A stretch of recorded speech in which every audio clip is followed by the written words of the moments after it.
लेकिन इसके लिए भैया आप लोगों को जागरूक रहना जरूरी है। एगो बड़का झूठा पार्टी घूम रहा है, वो खाली झूठे बोलेगा, झूठ से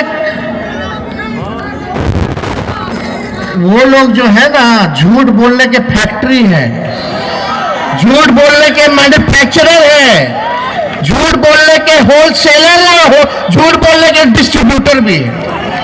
तो ऐसे प्रचार लोग करता है व्हाट्सएप पे इधर उधर।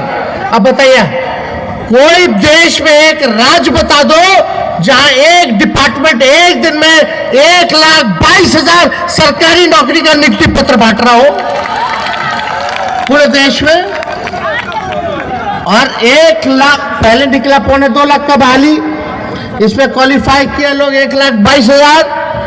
और उसके बाद दूसरा फेज का भी निकाल दिया गया, लगभग 1.25 लाख 3 लाख तो खाली शिक्षा विभाग में। अरे 3 लाख तो 1 साल हुआ हमारी सरकार को, और 3 लाख खाली एक विभाग से सरकारी नौकरी निकाला गया कि नहीं निकाला गया।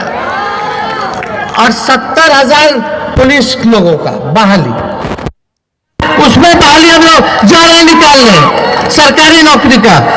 तो आप सोचे 2 साल अभी हुआ नहीं सरकार को, और उसके अंतर्गत जो है 5 लाख से ज्यादा नौकरी निकाल दी है। और देखा देखी प्रधानमंत्री वहां नियुक्ति पत्र बांट रहे हैं। वो तो बोले थे कि 1 साल में 2 करोड़ देंगे, हम तो अपना गिनवा ना रहे भाई। अब तो यूपी का भी लोग आकर के जो है यहाँ नौकरी, केरला का भी लोग आके नौकरी पा रहा है, कतर दोहा का लोग भी आकर के यहाँ नौकरी पा रहा है। तो यही मॉडल होना चाहिए, काम होना चाहिए। यही लोग क्या करेगा, हम लोग कलम बांटेंगे तो ये लोग तलवार थमा देता है। लड़ो हिंदू मुसलमान लड़ो, अरे लड़ेगा तो आप ही का नौजवान भाई लोग नुकसान है। आरक्षण बढ़ा दिया हम लोगों ने, पिछड़ा का बढ़ाया, अति पिछड़ा का बढ़ाया, दलित का बढ़ाया, स्वर्ण जाति का पहले से 10% था, हम लोगों ने 50 को 65 कर दिया। 65 और 10 यानी 75% जो है आरक्षण हम लोगों ने देने का काम किया।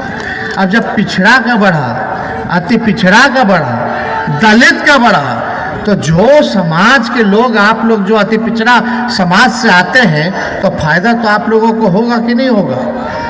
नौकरी लगेगा अब सरकारी, तो उसमें आरक्षण हो गया है, अति पिछड़ा का बढ़ गया है, तो फायदा होगा कि नहीं होगा।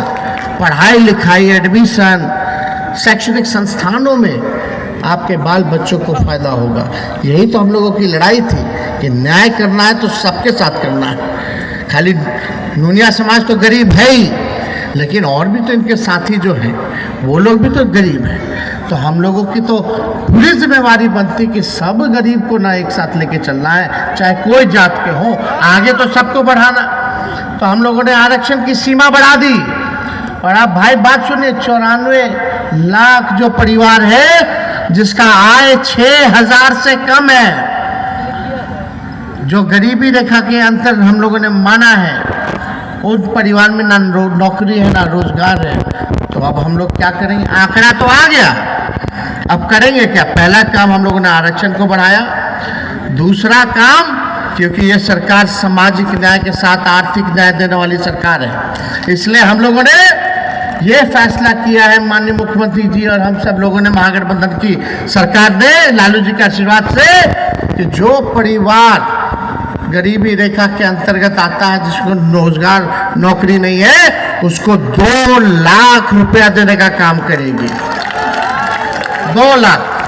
और जो भूमिहीन है, जिसको जमीन नहीं है अपना कमरा बनाने के लिए पक्का, तो हम लोगों ने फैसला किया कि कई ऐसे भूमिहीन हैं जिनका जमीन नहीं है, तो सरकार ने निर्णय किया है वैसे व्यक्तियों को, वैसे परिवार को 1 लाख रुपया दे करके मदद करेगी, ताकि वो अपना भूमि जो है वो खरीद ले।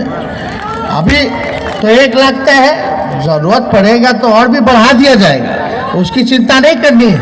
लेकिन अभी तो भूमि जिसको नहीं उसको 1 लाख रुपया, जिसको रोजगार नहीं, गरीबी रेखा के अंतर्गत, उसको 2 लाख रुपया, घर पक्का मकान बनाने के लिए 1,20,000 रुपया। तो समझिए, तो ये मदद हम लोग करेंगे।